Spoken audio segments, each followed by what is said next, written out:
നമുക്കറിയാം ഈ പദ്ധതിയുമായി ബന്ധപ്പെട്ട് നേരത്തെ വന്ന വാർത്തകൾക്കിടയിൽ ഇവിടുത്തെ റെയിൽവേ മന്ത്രി പോലും അറിഞ്ഞില്ല. അദ്ദേഹം പറഞ്ഞു ഞാൻ അറിഞ്ഞില്ല എന്ന് പോലും പറഞ്ഞു. അത്രയ്ക്കും രഹസ്യമായി ഇവിടെ മുഖ്യമന്ത്രി ഡൽഹിയിൽ പോകുന്നു.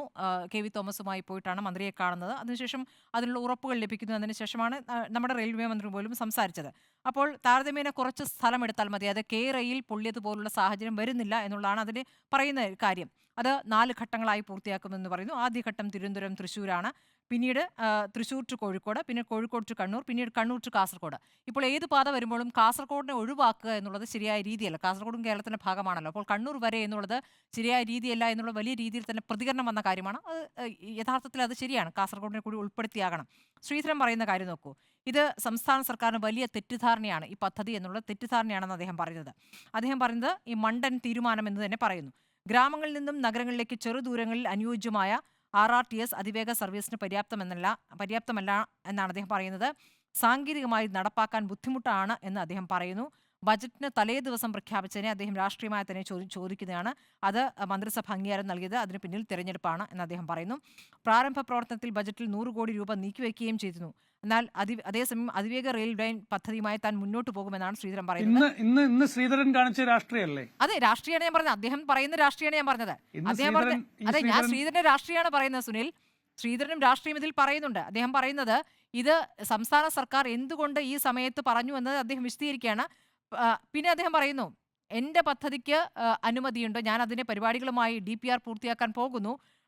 DPR പൂർത്തിയാക്കാൻ എടുക്കുന്ന സമയം 5-8 മാസമാണെന്ന് പറയുന്നു. അപ്പോൾ അദ്ദേഹം പറയുന്നു ആരൊക്കെയാണ് അപ്പോൾ ഭരണത്തിലുണ്ടാകുക എന്ന് പറയാൻ കഴിയില്ലല്ലോ എന്ന് കൂടി പറയുന്നുണ്ട്. അപ്പോൾ അതിൽ കൃത്യമായ രാഷ്ട്രീയം വ്യക്തമാണ്.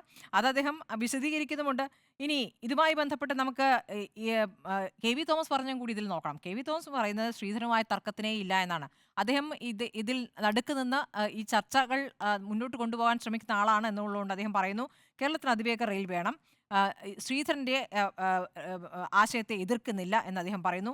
ഈ ശ്രീധരന് ഡൽഹിയിൽ സ്വാധീനമുണ്ട്. ആ സ്വാധീനം ഉപയോഗപ്പെടുത്തുക എന്നുള്ളതാണ് കെ.വി. തോമസ് ഉന്നയിക്കുന്ന ഒരു പ്രധാനപ്പെട്ട വിഷയം. അത് അങ്ങനെയാണ് ചെയ്യേണ്ടത്. വെറുതെ അങ്ങോട്ടും ഇങ്ങോട്ടും ഒരു പോരിലേക്ക് പോയി കഴിഞ്ഞാൽ നമുക്ക് ഗുണം ചെയ്യില്ല എന്ന് കെ.വി. തോമസ് തിരിച്ചറിയുന്നുണ്ട്. അദ്ദേഹം പറയുന്നു ഇപ്പോൾ 3 കാര്യങ്ങളാണോ, കെ റെയിലും അതിവേഗവും ഇപ്പോൾ അദ്ദേഹത്തിന്റെ പ്രപ്പോസലും. അപ്പോൾ 3 കാര്യങ്ങൾ ഏതായാലും ഏതെങ്കിലും ഒന്ന് കിട്ടുമല്ലോ. ഏതെങ്കിലും ഒന്ന് എന്തായാലും സാധ്യമാണ്. അതിപ്പോൾ നമുക്ക് കാണാം, ബജറ്റിൽ ഉണ്ടാകുമെന്നുള്ളതാണ് പ്രതീക്ഷിക്കുന്നത്. പക്ഷേ അത് നടപ്പാക്കാൻ എടുക്കുന്ന സമയം അതൊരു പ്രധാനപ്പെട്ട കാര്യമാണ്. നമുക്കറിയാം കേരളയിലെ സമയത്ത് കേരളയിൽ നടപ്പാക്കുമെന്ന മുഖ്യമന്ത്രി ഒരു വെല്ലുവിളിയുടെ സ്വഭാവത്തിൽ പ്രതികരിച്ചു. അതിനുശേഷം നമുക്കറിയാം അപ്പം കൊണ്ട് എറണാകുളത്ത് നിന്ന് തിരുവനന്തപുരത്തേക്ക് വരുന്ന ദൂരത്തെക്കുറിച്ച് നടപ്പിലാക്കാൻ കഴിയുന്നു. അല്ലേ അന്ന് പറഞ്ഞ പ്രതികരണങ്ങളാണ് ഞാൻ പറയുന്നത്.